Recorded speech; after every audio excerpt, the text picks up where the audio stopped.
Good evening, ladies and gentlemen. It is truly an honor to stand before you today.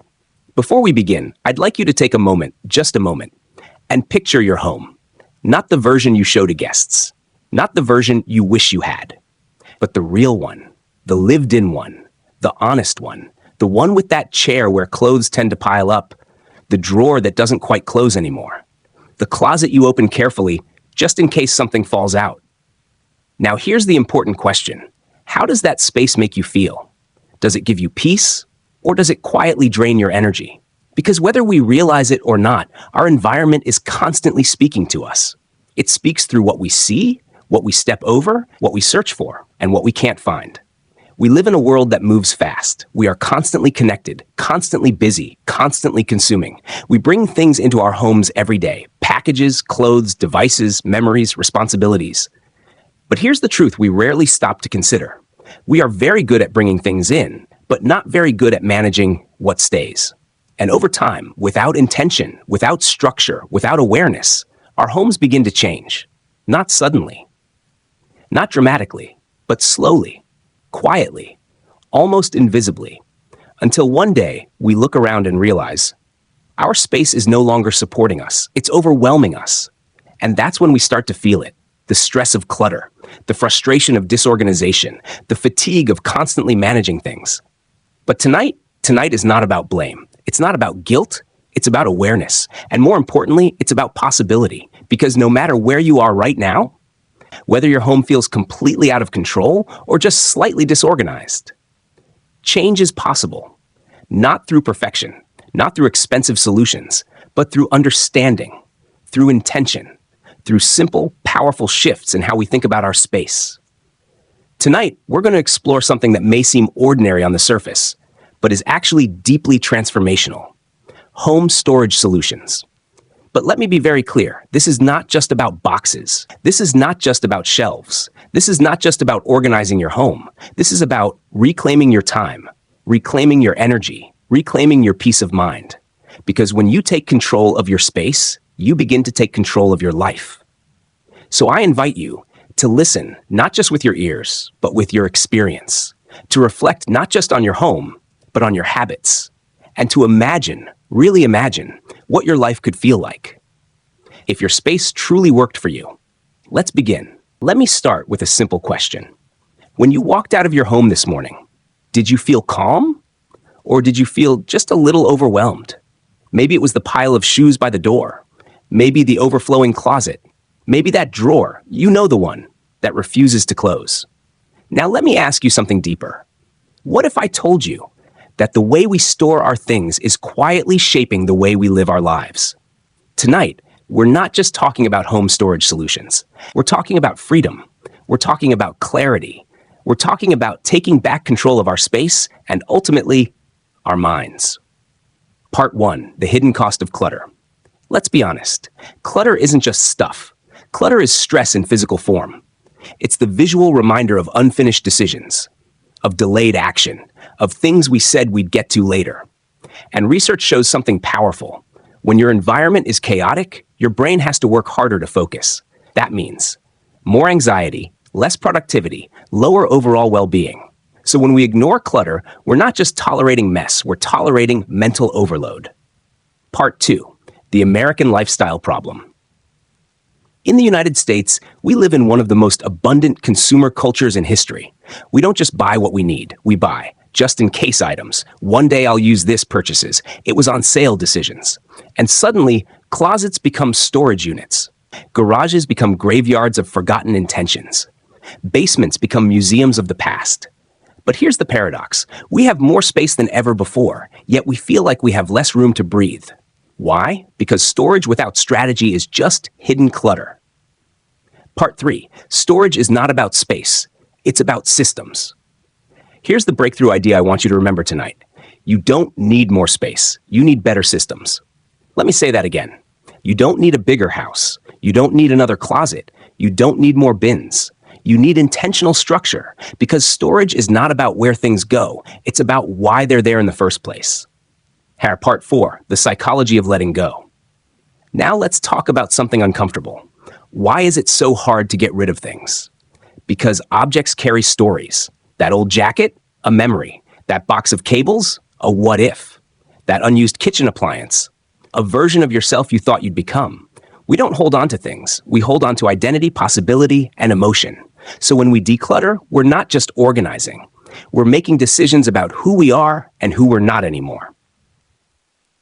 Part 5, the 3 rules of smart storage. Let me give you 3 powerful principles. Rule number 1, accessibility equals usability. If it's hard to reach, you won't use it. So ask yourself, do I use this weekly, monthly, once a year? Your home should reflect that rhythm. Daily items, easy access. Rare items, stored away. Rule number 2, visibility drives behavior. Out of sight is often out of mind. That's why transparent bins, open shelving, and labeled containers matter. When you see your items, you use them more, waste less, stay organized longer. Rule number 3, everything needs a home. If an object doesn't have a defined place, it becomes clutter. Every item must answer one question: where do I belong?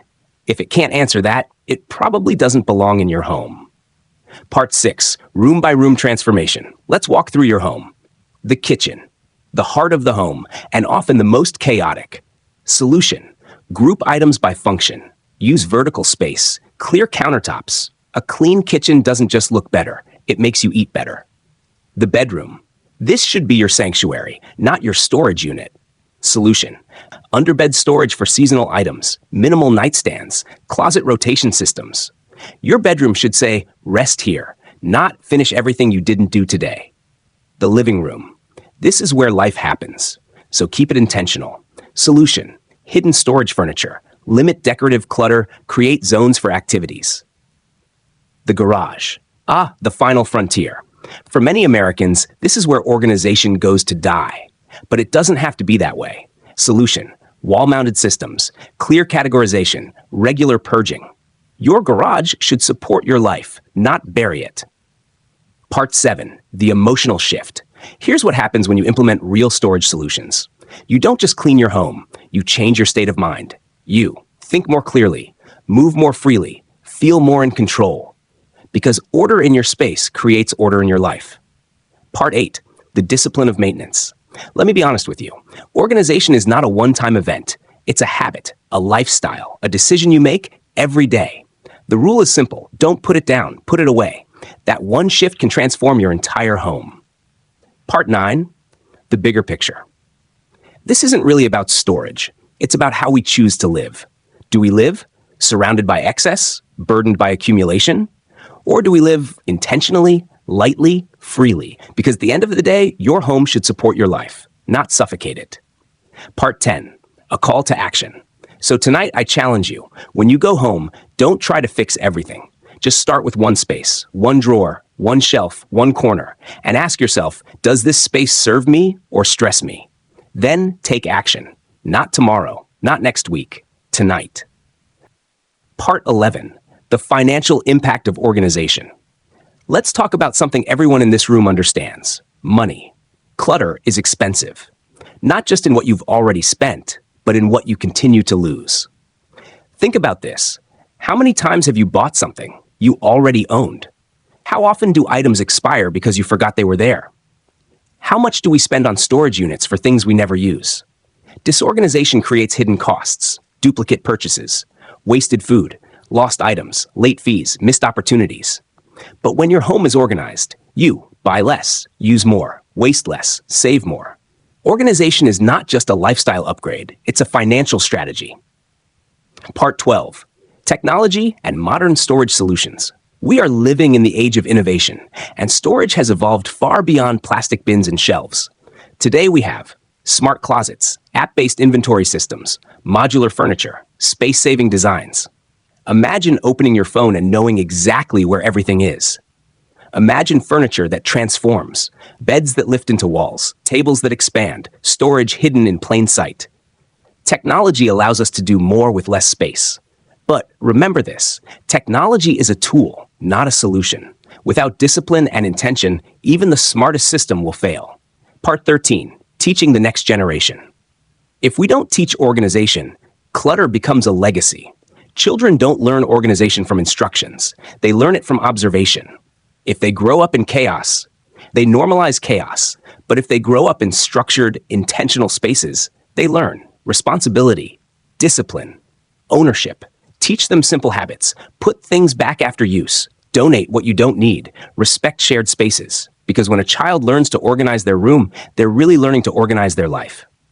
Part 14, minimalism versus practical living. Now let's address a big question. Do we all need to become minimalists? No. This is not about living with 10 items in a white room. This is about living with intention. Minimalism is not about having less. It's about having only what adds value. For some, that might mean a simple, clean space. For others, a full, vibrant home, but well organized. The goal is not perfection. The goal is alignment. Your home should reflect your lifestyle, your priorities, your reality, not someone else's version of ideal. Not part 15, the final transformation. Let's bring this home. Imagine waking up tomorrow and your home feels different. Not bigger, but lighter, calmer, more intentional. You know where everything is. You move with ease. You think clearly. There's no noise in your environment. And suddenly, there's less noise in your mind. That is the power of organization. That is the power of effective storage. It's not about controlling things. It's about freeing yourself from them. So as you leave here tonight, remember this. You don't need to change your entire life overnight. You just need to start. One decision, one drawer, one habit at a time. Because transformation doesn't happen in one moment. It happens in consistent, intentional steps. And one day you'll look around your home and realize it's no longer a place of stress. It's a place of peace. As we come to the end of this journey together, I want you to pause once more, just like we did at the beginning. But this time, picture your home again. Only now see it differently. See it not as it is today, but as it could be. A place where everything has meaning. A place where everything has a purpose. A place where everything has its place. Imagine walking into your home and feeling relief, calm, clarity.